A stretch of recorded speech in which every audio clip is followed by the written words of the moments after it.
do a lot of the sustainability work and this empowering work through a nonprofit organization named the Sustainability Ambassadors. And so I've actually been part of a program for 4 years who's really been pushing, giving me the skills, empowering me to encourage sustainability. My school district stated sustainability as one of its core values at least 10 years ago. And then they've been working hard for many, many years, many generations of students, to slowly integrate it into the school system. Because that's the system's approach. You can't just say, oh, we're going to be sustainable, and then jump into it. Our school district realized it had to slowly figure out what are the skills that involve sustainability education and involve systems thinking. And so I know that my school district started first working with Peter Senge through the Soul Ed Partnership, and so some of you may have heard of that organization. And so we started going to conferences. It's known as the Camp Snowball Conference, and it brings school districts from across the nation together who are all working towards sustainability, and it gets them to start working together.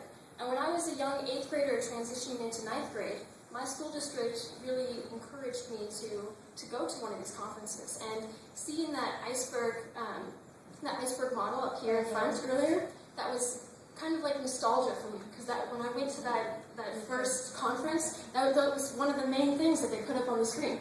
This habits of a systems thinker over here on the wall. We also talked about that. I actually have a paper, I still have a paper, that I got from that conference several years ago.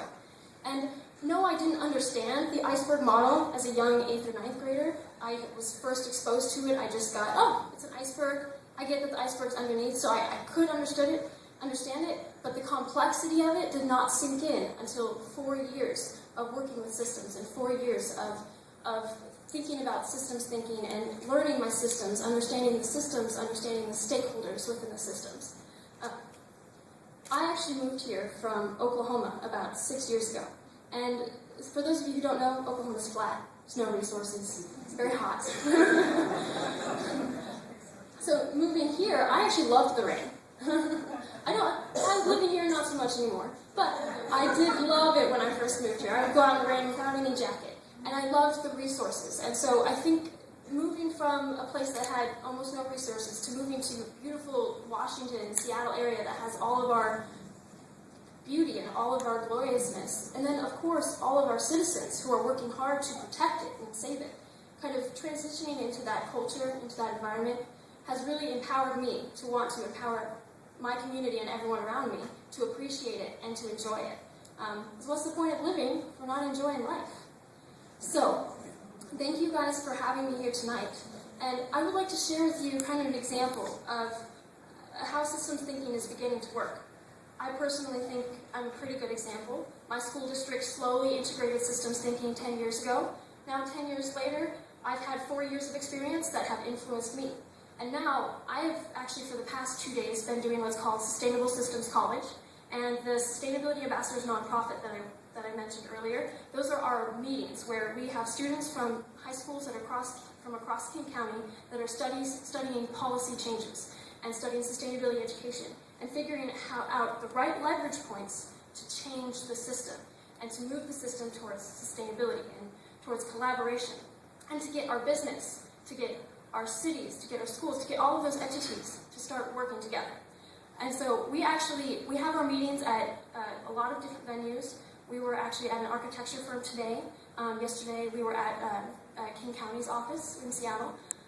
We were working with King County's GIS department yesterday. Today we were working with architects on stormwater master campus planning. And so what's empowering about that is that a lot of the students that came into the meetings the past 2 days, some of them have been a part of the program for many, many years, like me. Some of them just joined the program just yesterday, and it's their first time experiencing it. But by the end of our meeting today, and by the end of our meeting yesterday, those students were starting to come up with ideas, starting to create work plans, and starting to get confident about their public speaking.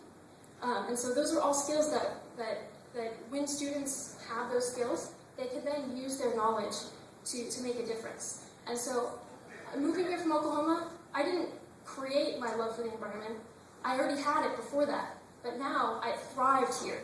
And because I had that love for the environment, and then I came here and my school district gave me the skills, gave me the knowledge to do it, I can now go out into my community and make a difference.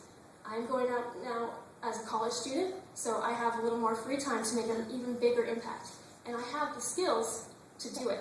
And I think so many students coming out of our current school system have the desire. They would like to, but they don't know how to. And so thank you all so much for working hard to figure out what are those skills, and then to translate them and to be models. So thank you.